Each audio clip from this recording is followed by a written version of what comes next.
Good evening. Tonight, we get into the tragic story of United Airlines Flight 629, a flight that began as an ordinary journey and ended in an unprecedented act of terror.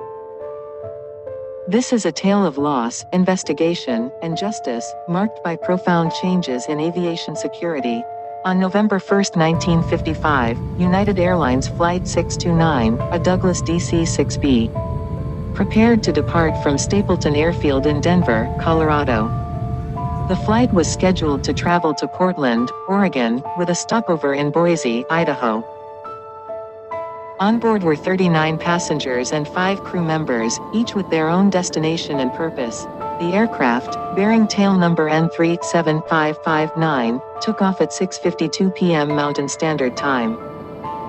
Just 11 minutes into the flight, tragedy struck. Around 7:03 p.m. at the airport's control tower, controllers saw bright lights that lit up the sky and descended towards the ground. Immediately they started accounting for aircrafts in the area, and only United Airlines Flight 629 did not respond. Their worries were confirmed when eyewitnesses on the ground reported seeing a bright flash of light in the sky, followed by a thunderous explosion. The aircraft disintegrated in midair, and the wreckage fell near Longmont, Colorado. First responders, including local law enforcement, fire departments, and rescue teams, arrived quickly to secure the site and look for any survivors. Given the extent of the explosion and fire, it was soon clear that all 44 people on board had perished.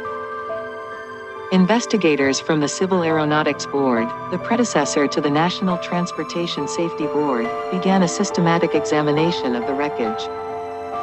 The debris field was mapped out, and key pieces of the aircraft were collected for detailed analysis. The distribution and condition of the wreckage indicated an in-flight explosion. Investigators found evidence of shrapnel-like damage and traces of explosive residue on parts of the aircraft. Samples of residue from the wreckage were sent to forensic labs. Tests confirmed the presence of nitroglycerin, a component commonly used in dynamite, indicating a bomb had caused the explosion. Autopsies were conducted on the victims, revealing injuries consistent with that of an explosion. This further supported the theory of a bomb rather than a mechanical failure or other cause of the crash. Investigators checked the backgrounds of the passengers and crew. They discovered that one passenger, Daisy E. King, had a substantial life insurance policy that named her son John Gilbert Graham as the beneficiary. Attention turned to the cargo, especially packages and luggage. A detailed examination of Daisy King's luggage revealed fragments of an improvised explosive device.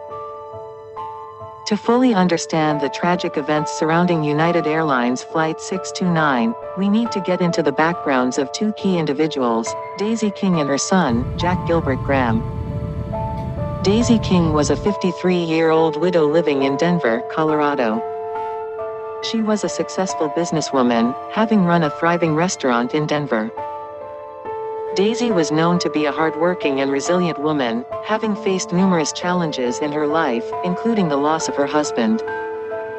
Despite these hardships, she managed to provide a comfortable life for her family. Daisy had a close relationship with her children, but her bond with her son Jack Gilbert Graham was particularly complex. Jack Gilbert Graham, born in 1932, had a troubled life. His early years were marked by instability and turmoil. Graham's father died when he was young, and his mother, Daisy, had to work hard to make ends meet. Jack was often left in the care of relatives, which contributed to his sense of abandonment and resentment. As he grew older, Graham's life was marred by criminal behavior. He had a history of petty theft, forgery, and other minor offenses. Despite his troubled past, Daisy tried to support her son, even employing him at her restaurant. However, Graham's criminal tendencies persisted, and he found himself in and out of trouble with the law. In the months leading up to the bombing of Flight 629, Graham faced significant financial difficulties. He was desperate for money and saw an opportunity in his mother's life insurance policies.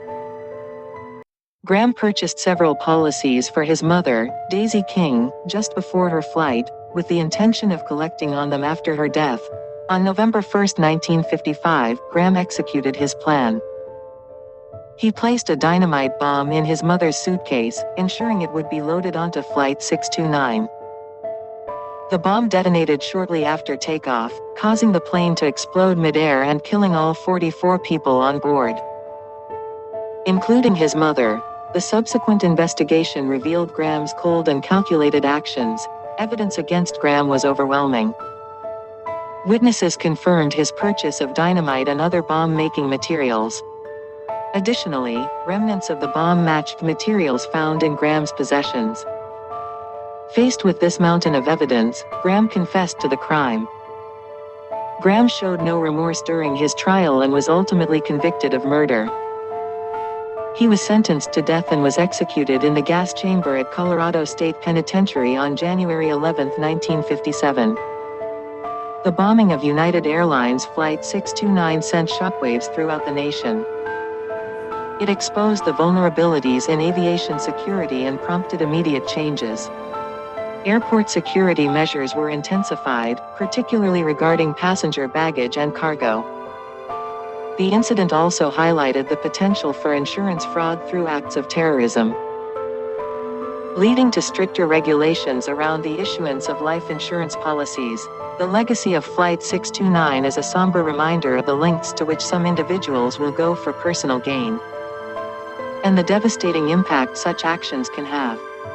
It stands as a pivotal moment in aviation history, marking the beginning of a new era of security and awareness in air travel. Thank you for joining us as we revisited this tragic chapter in aviation history. May we remember the victims and the lessons learned from United Airlines Flight 629.